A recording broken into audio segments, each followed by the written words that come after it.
Good evening and welcome to Have I Got News For You? I'm David Tennant. In the news this week, after Kim Jong-un demands his favourite fruit pudding, his relieved chef returns having sourced the only watermelon in North Korea.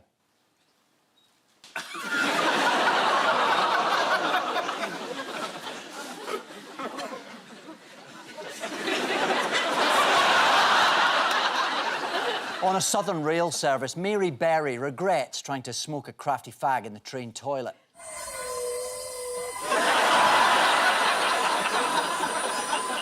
And in Salford, a BBC journalist reports on rumours that a pigeon may be loose in the breakfast news studio.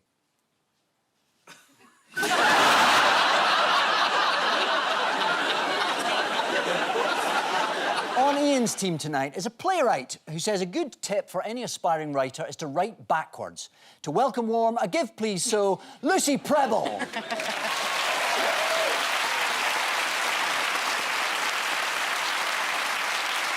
And with Paul tonight, a comedian who was once heckled at a comedy festival by a sign language interpreter who was later ordered to wash their hands out with soap. Please welcome Reginald D. Hunter.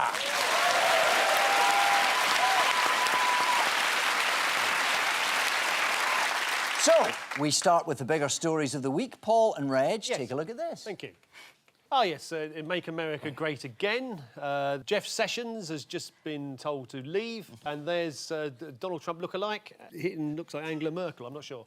Yeah, so this is the midterm elections in America. It is. This is the realisation we're only halfway through the first Trump presidency. It was the midterms. Was it a bad night for Trump? Well, not entirely. I mean, there is good news and bad news, but Yeah. essentially, come January, the Democrats are going to be asking for his tax returns. Right. Which he's not going to be very happy to be showing people because it will show his shady business dealings over the years. Maybe it's all fine. Maybe he's never done anything wrong. Yeah. Don't be silly. Trump ain't showed nobody a tax return since 2006. I mean, Democrats coming in, half of them want to be Republicans, so we'll see.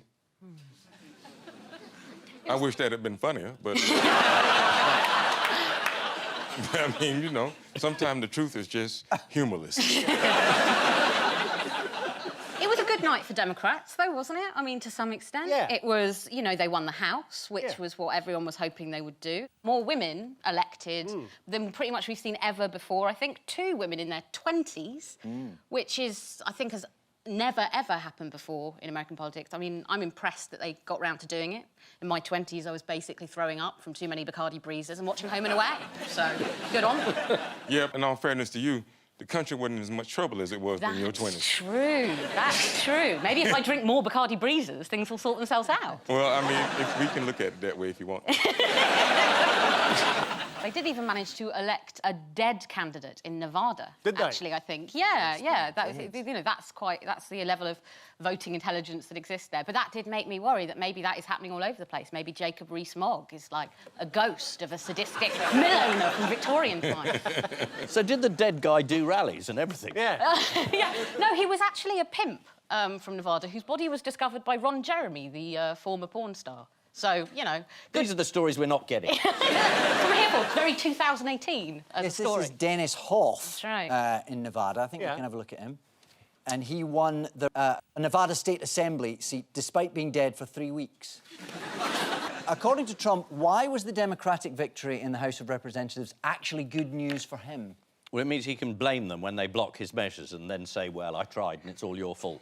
This is how he put it. They can look at us, and then we can look at them, and it'll go back and forth, and it'll probably be very good for me politically. I could see it being extremely good politically, because I think I'm better at that game than they are. He's been wearing goggles in the fake tan again. It's like a negative photograph of a panda, isn't it? He did say the other day in a rally, I've kept promises I didn't even make. Yeah. When the Republicans was in power, I mean, these last couple of years, the only thing he really got across with not much difficulty is tax cuts for the rich. I mean, that's been his enduring achievement so far. Yeah. So, and, I mean, we got rich Democrats. I don't really think he's going to have as much problem as people think he's going to have. Well, that's very depressing, Reg.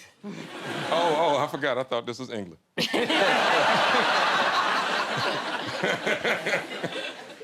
country that has the weather that's great for poets. It's true. Well, I like the idea that he thinks he can concentrate on foreign affairs, because this caravan of people coming from Honduras, he said, was full of Middle Easterners. Somehow the entire Middle East has moved into the top of South America. That's when he got very angry with Jim Acosta, the journalist from CNN, who was asking him about this caravan and, you know... Right. Yeah. And it's not really an invasion, which was the word that Trump kept using. But he had a rally cheering, Yeah. saying we're going to shoot them. Yay! Well, you know, the Trump supporters aren't bright.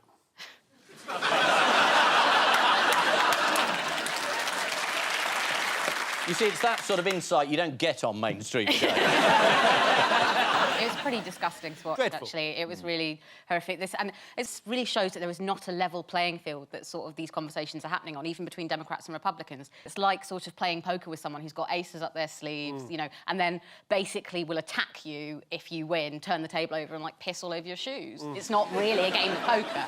That's one of the reasons why I stopped playing the game. I like the idea that one of the Republican adverts was so racist that Fox News wouldn't show it. Yes. Yeah. Yeah, in the same press conference, we did indeed see Trump having a little word with one of his friends on the press corps. Let's take a look at this. That's well, I was enough. going to ask one of the other folks. That's enough. Pardon me, ma'am. Mr. Excuse President, me, that's enough. Put down the mic. Mr. President, are you worried about indictments coming down in this investigation? Mr. President. I'll tell you what, CNN should be ashamed of itself having you working for them. You are a rude, terrible person. You shouldn't be working for CNN. Go ahead. I think that's unfair. You're a very rude person. The way you treat Sarah Huckabee is horrible. And the way you treat other people are horrible. You shouldn't treat people that way. Go ahead. Go ahead, Peter, go ahead. In Jim's defense, I've traveled with him and watched him. He's a diligent reporter who busts his butt Well, I'm not a like the big rest fan of of us. yours either, so I understand. to be honest. See, this is where the next reporter should then have defended that job. Well, I mean, they accused the reporter of manhandling, putting his hands on this White House staffer, and which, of course, in the footage doesn't happen. It's truly sinister what they've done there, because actually there's a video going around online now which is that footage, but sped up at one particular point. And it's sped up at the point that the arms touch. But the White House has retweeted it, and the White House is basically spreading that around as being what happened to show that Jim Acosta has sort of assaulted this White House intern, which is absolutely not the case at all. Their arms touch at one point. But that's an Orwellian touch. I mean, that's really incredibly sinister. I have to be honest, though. In the last 10 years or so, I think the right wing in America, they've been whooping our butts with this. They'll say something really nonsensical, and we're stunned. And in the state of being stunned, legislation and stuff gets passed. Like, you know, you'll be in court with one of them, and your lawyer will say, we need to handle something about voting rights, and I think we need to look at these districts.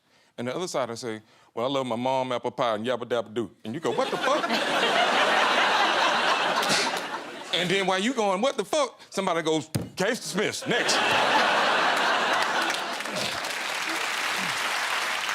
Why, after this result, there were some networks referring... What are they referring to Trump as? Mostly censored, isn't it? Yeah. You know, there's The Great Survivor. Some of them are calling him the Magic Man. Are they? Because the party holding the White Yeah. House actually gained Senate seats in a midterm election for the first time since 2002. And almost everywhere Trump appeared, the Republicans did do well. What did Trump do to celebrate the Republican increase in Senate control? Punch a baby? Well, and then sacked one of his staff. The Attorney General. Yeah, he made him resign. Yes. Oh, yeah. And in a letter to Trump, Sessions wrote, at your request, I'm submitting my resignation. Also stepping aside was this man. Who's this? I don't know. Well, obviously, that's Alabama State Treasurer Young Boozer. Yes, this is the US midterm elections. During a heated press conference this week, President Trump called CNN's Jim Acosta a rude, horrible person, causing a nearby pot and kettle to blow a fuse. President Trump was also critical of candidates in his own party who were defeated because they didn't want the embrace of my support. On the plus side, Trump saved himself some money there. His embraces usually end up costing him thousands of dollars. One surprising victor in the elections was Dennis Hoff, a dead brothel owner in Nevada. According to the Mirror, Mr. Hoff died at his love ranch in Crystal. How distressing for him. They were doing the joke minutes before. Ian and Lucy, take a look at this. Oh, that's Mr. Banks. Oh, God. Yeah. That's money laundering, I think. Brexit now doesn't seem to have been a sort of movement politically. It seems more to have been like a stag party for a second wedding that's gone terribly wrong. He's had a bad week, Aaron. Yes. He's been under investigation, and people have said, where did this money come from that you gave Leave UK, which was your organisation? And Andrew Marr asked him this question about 4 or 5 times, and he got very cross. He did a full Trump.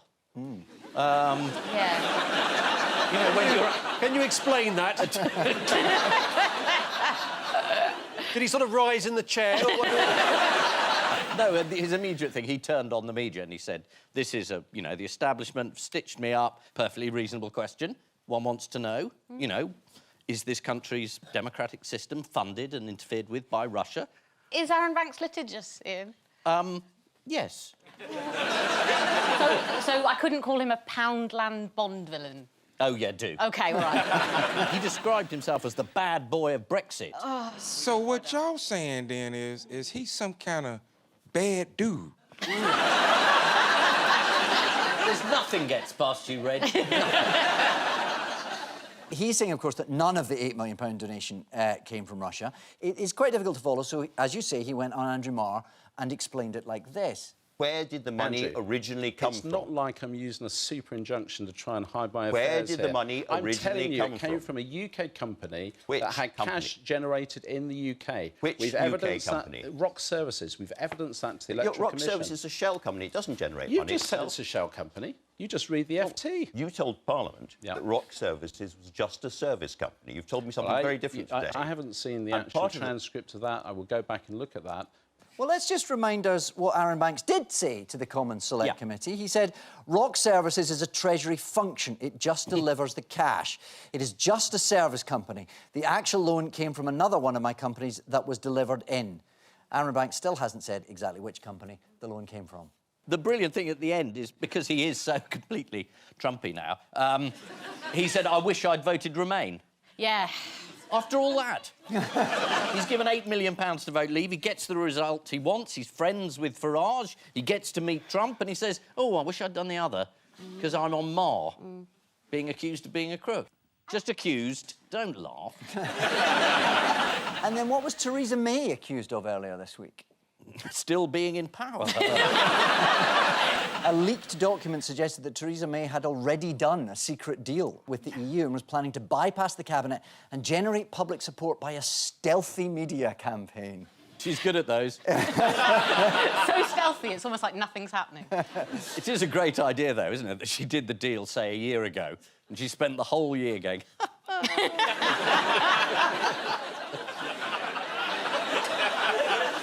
Yes, the cabinet members are complaining of being kept in the dark. One insider told The Express, we're calling them mushrooms because they're kept in the dark. And more importantly, if you pick the wrong ones, they turn out to be deadly poisonous. But if you pick the right ones, they turn out to be wild.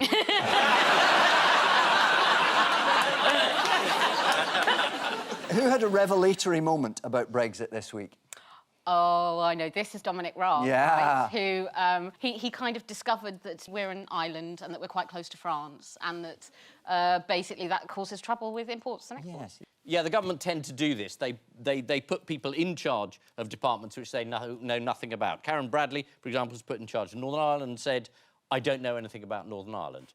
But that's good. I mean, Theresa May, I think, rightly appoints people to jobs about which they know absolutely nothing. So they've got a fresh approach. Like Boris as Foreign Secretary. He knows nothing about anything. I think Boris had his best chance to be prime minister before Trump became president. Because it's like, after Trump became president, y'all looked at Boris and went, hell no.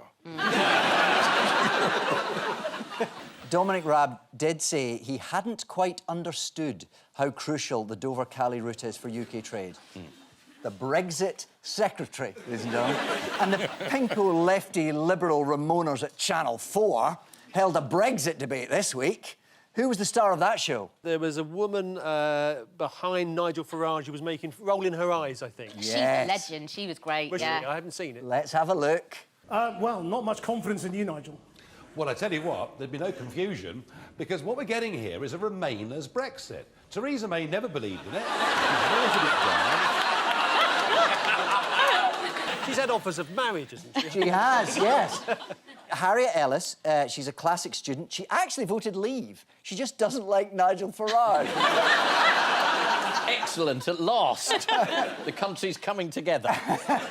And indeed, after that, she went viral and got marriage proposals. You should get married, Harriet. You'll get a chance to use that expression lots.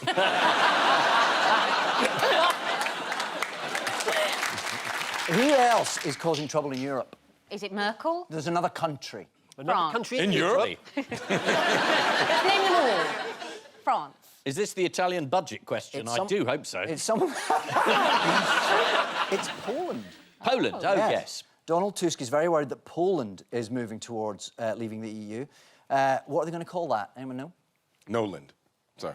That would be much better than the real answer. Hexit. Yeah, Plexit? Nearly. Polexit. Polexit. There you go. Polexit. Which isn't very good, is it? I mean, if Poland are really causing trouble, the Germans can always go and sort that out, can't they? Too soon. What fundamental problem do the Cabinet have as far as the rest of the country is concerned? Well, that no one agrees with anyone about anything. Yeah. There's no majority for any course of action from any group of people anywhere in Britain. Which is quite a problem.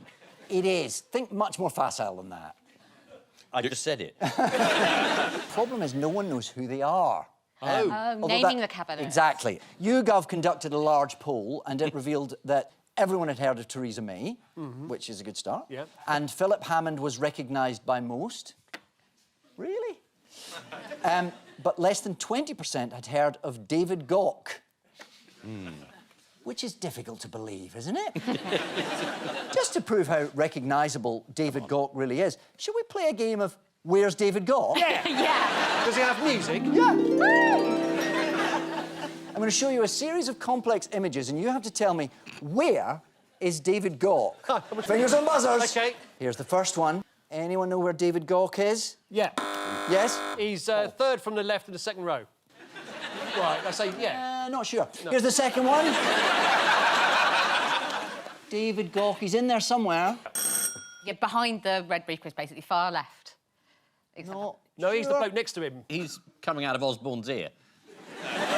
Nobody can be sure. And how about the third one? It's like the birth of Athena.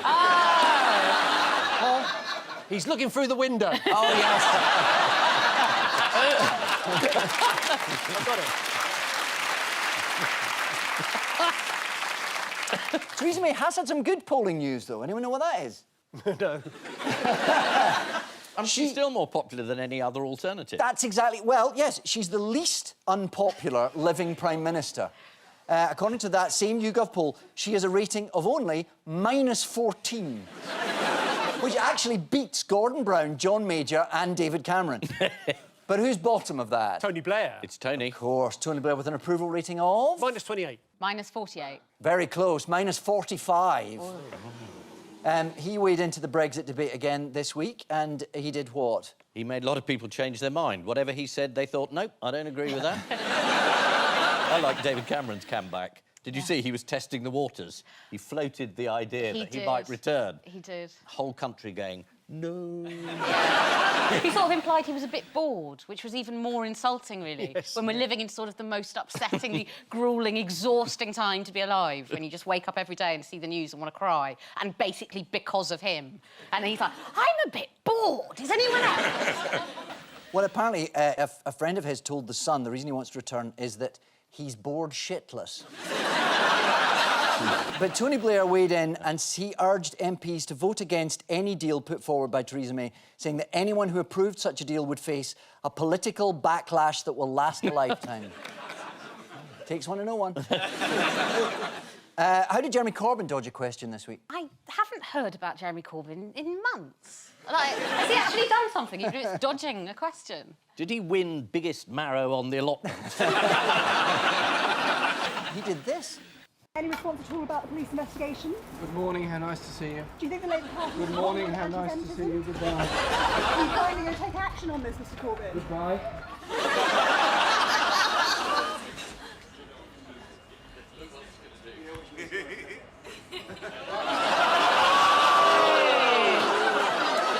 Oh, come on, he's consistent. Yes, exactly. And then what has Prince Charles said he won't do when he becomes king?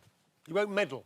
Yes. He won't even comment. He said he won't meddle with topical issues because he's not that stupid. So the chances of him hosting this show are fairly remote. Stop sending the letters, yeah. He could come on and be neutral. Yeah. He'd be good. Yes. Now, here's the odd one out round. Yes, this is the news that Theresa May has finally sorted Brexit. I'm kidding. One insider denied that there was a secret deal ready to be signed off. We are not sitting on a powder keg, said a government spokesman in 1605.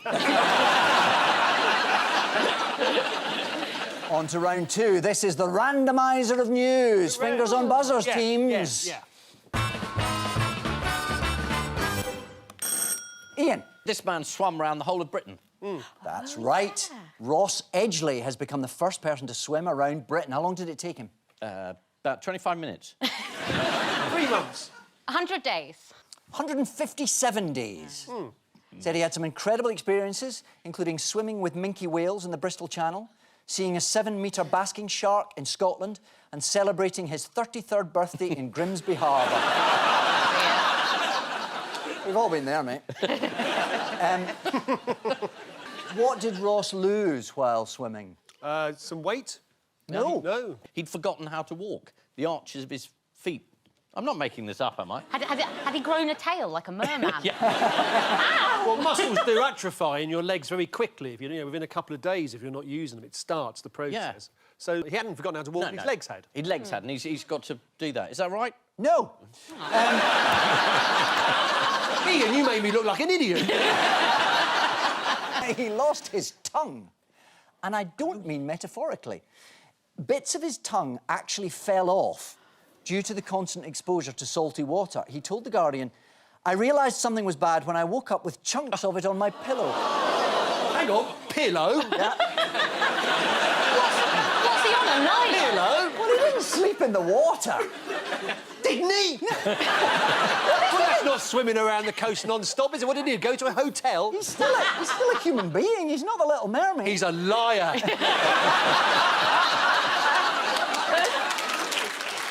Honestly. The man's tongue fell out. Yes, because he lied.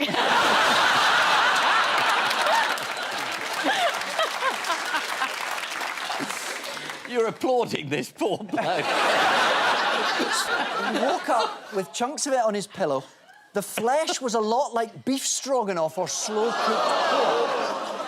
You could see the taste buds on it. It was that thick. He sounds proud. How did he protect himself against jellyfish? We had a wetsuit on. Yeah. What bit was exposed? His face. He wrapped a duvet round it.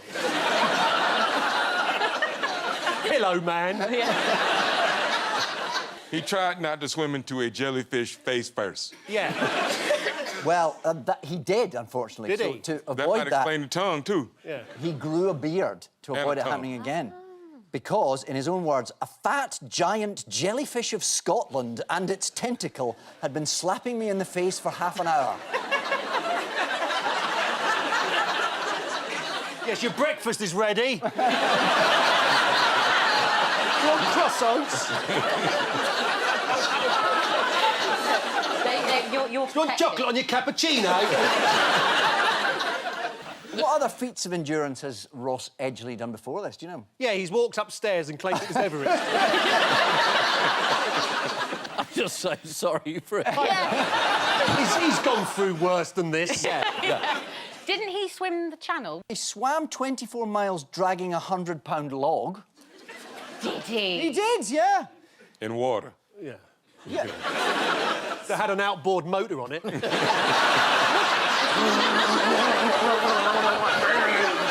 He ran a marathon pulling a car. That somebody else was driving. see this guy's MO. I mean, What lengths did one woman go to get a cake to Ross? Did she swim out Yes. with the cake? Well, he was resting in the Hebrides one morning when a lady resting swam in the out. Hebrides.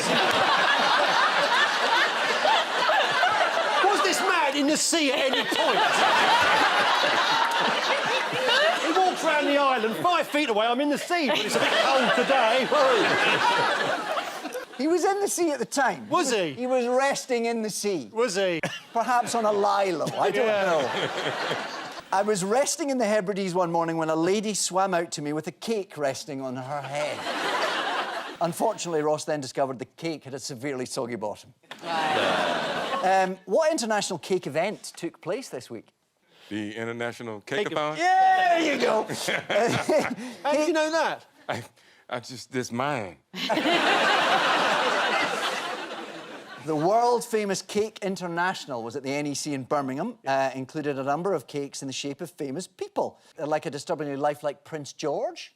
There he is. Oh. Yeah. Who wants to play a quick game of Guess the Celebrity Cake? Yeah! Come on! Yeah, absolutely. The last Fingers one on buzzers. Who is this supposed to be? It's not a footballer, is it? It's one of the Chuckle Brothers. Yes. Oh, yes, of course. Yeah, topical news quiz. It's the late lamented Barry Chuckle, of course. Yes. right.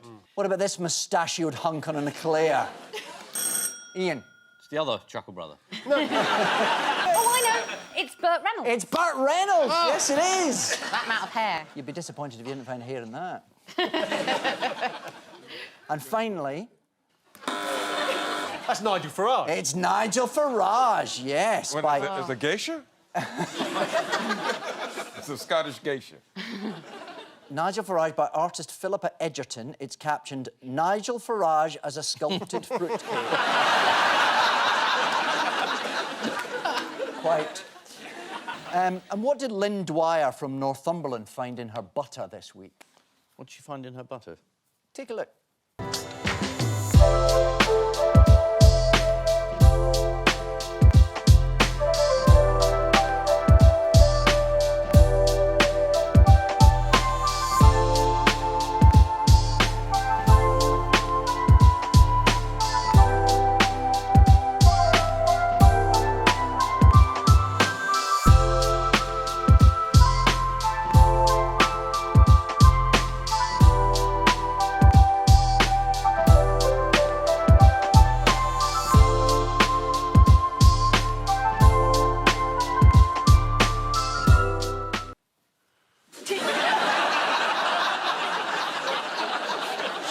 Find that. Did her husband leave for work early?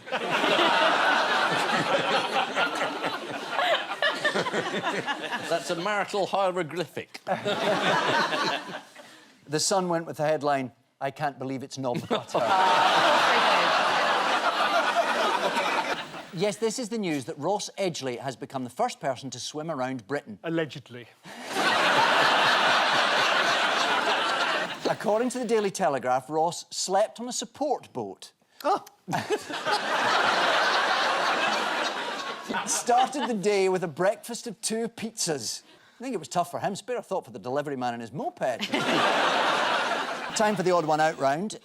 It's just one between you this week. Fingers on buzzers teams. Your 4 are Richard Madeley, Char the cow, Meghan Markle, and a statue of Mo Salah. That's Richard Madeley? Richard Madeley, yeah. Madeley. Yeah.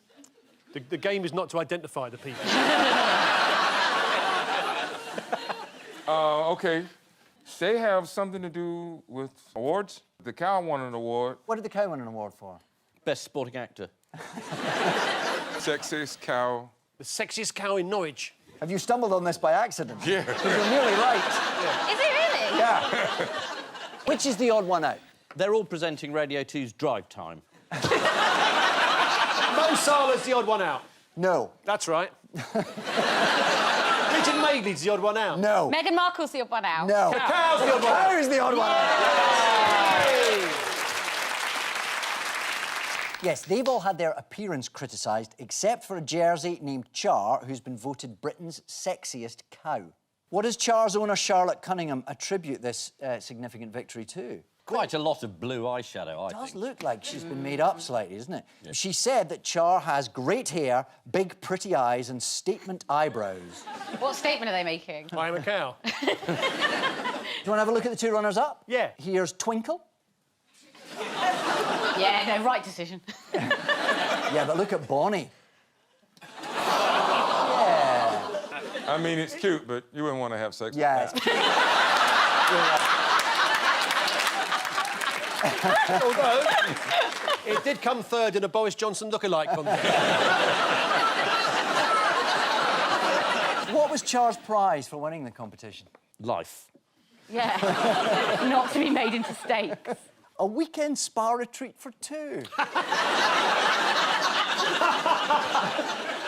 So what, according to royal experts, is Meghan Markle's bad habit that she's been criticised for?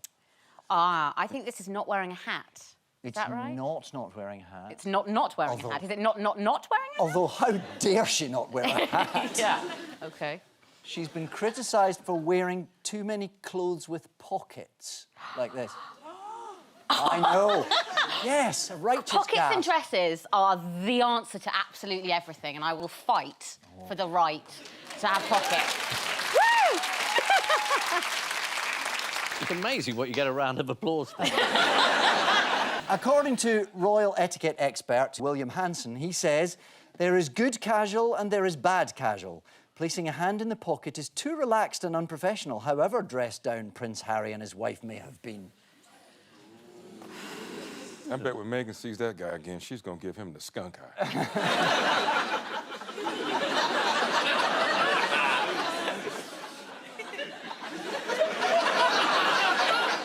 What part of Richard Madeley's appearance was criticised this week? His hair? Not quite. Not quite his hair. His facial hair. He's been experimenting with some designer stubble. Is this Movember? No, nothing to do with Movember. It's just Richard being the crazy cat that he is. But his bosses at Good Morning Britain, they weren't too keen on it. They asked him to shave it off. Madeley said, so it's all gone, smooth as a baby's bottom. Here he is before shaving, and here he is after. So, worth it. Is he standing in for Piers Morgan? He is, yeah. Right. Well, I don't think you should discourage him, for God's sake.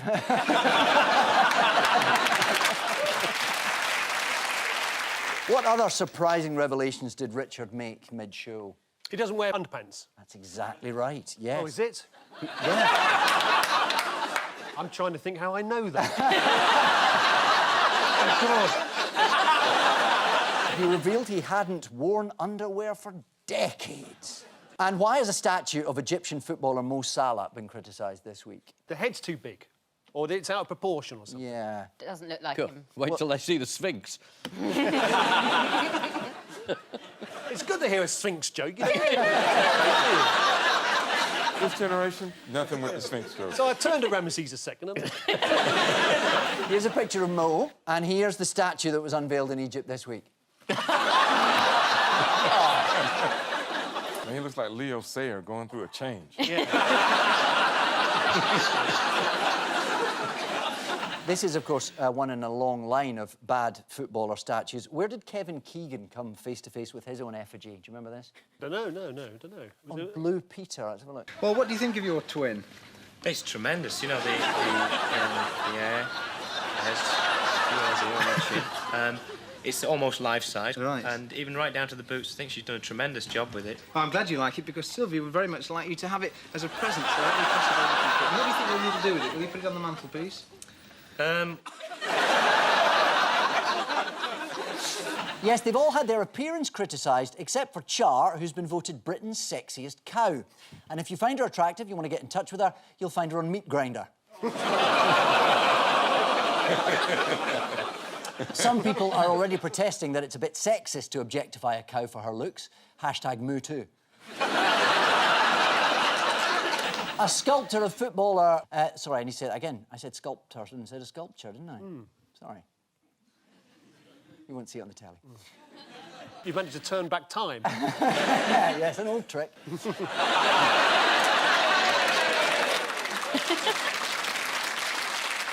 That essentially was my joke, but you didn't get the first bit, did you?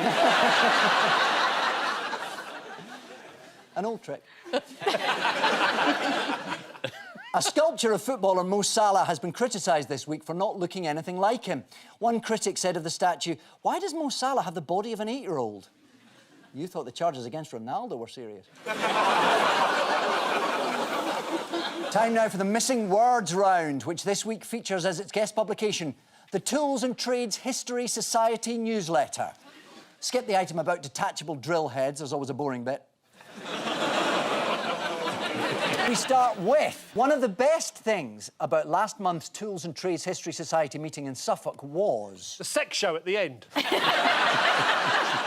Featuring Monica and her obedient snake, Tommy. Was it that it was cancelled? Was it that everyone got hammered? Hey! It was the buffet we enjoyed afterwards. This is, of course, from Tools and Trades History Society. If you're looking to see a wide variety of tools, you'll find them at the buffet. Next, whenever the royal family play football at Balmoral, what? The Queen referees. And if there's a foul, she waves play on. No. What do you mean, no? She doesn't. What does the Queen do? She plays in goal. Exactly right, yes. The Queen always goes in goal. You know, I think I'm cleverer than I really am. This is the surprising revelation this week that not only did the royal family enjoy a kick around, but the Queen likes to go in goal. But to be clear, we're not saying the Queen is a footballer. That would be silly. She could not get by on 300 grand a week. Next, the history of what is an eye-opening read. Ophthalmology. Matchsticks. Botox. Ancient tools of Britain. Getting closer. Ancient tools of Scotland. New tools of Ireland. The adjustable spanner. I was going to go spanner. You were. Wow, what I was going to say was going to be wrong. This is, of course, an article from the Tools and Trades History Society newsletter. There's one chapter about a particular tool that was really hard to tear myself away from. It was a wrench.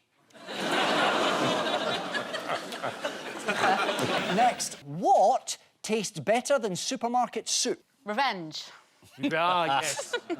Homemade soup. Probably does, but the unlikely answer is soup for cats tastes better than supermarket soup. Do cats know they're making soup for them? Well, they should, because apparently it's delicious. This is the news that soup made for cats has more meat and better flavour than the average soup for humans. Unfortunately, this will make the people who produce cat food even more arrogant, going around giving it the big I-ams.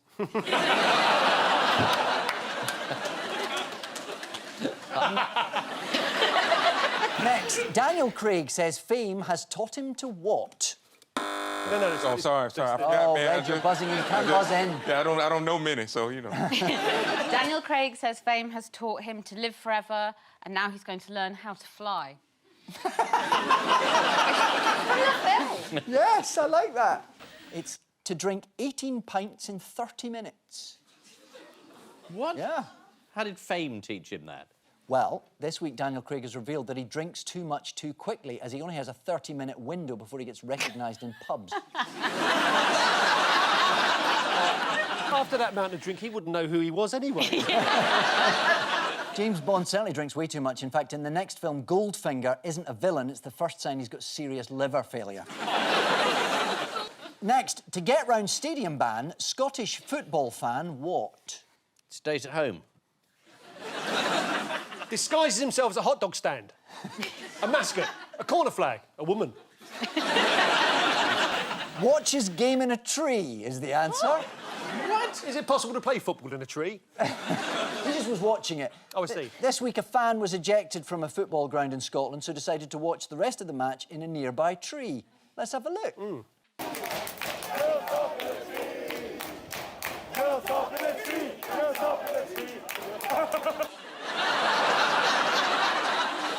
He's up a tree! He's up a tree!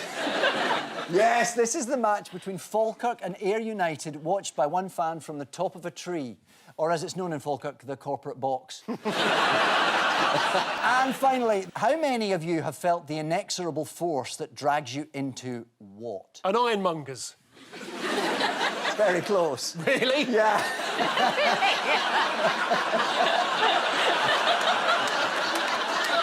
A tool shop. Every tool shop you pass. I'm going to buy a lottery ticket this weekend. Here's a picture of the things you might pick up if you're a Saudi on the way to the embassy.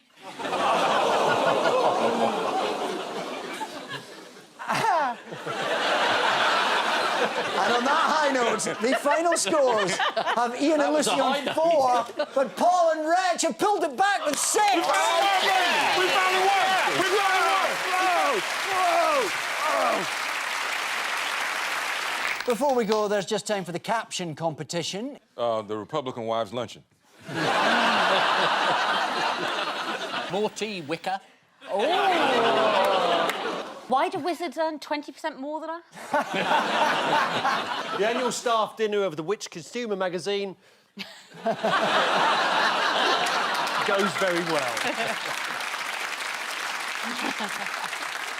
And I leave you with the news that in Westminster Abbey, after a noisy argument repeatedly interrupts the service, 2 members of the congregation receive a final warning that they risk being thrown out.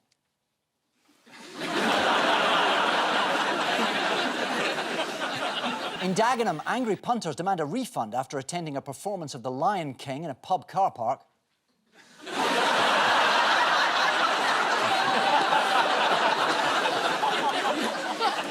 And abroad, there's a heartfelt reaction from one woman after a colleague asks if she's ever considered spending her retirement living in the UK.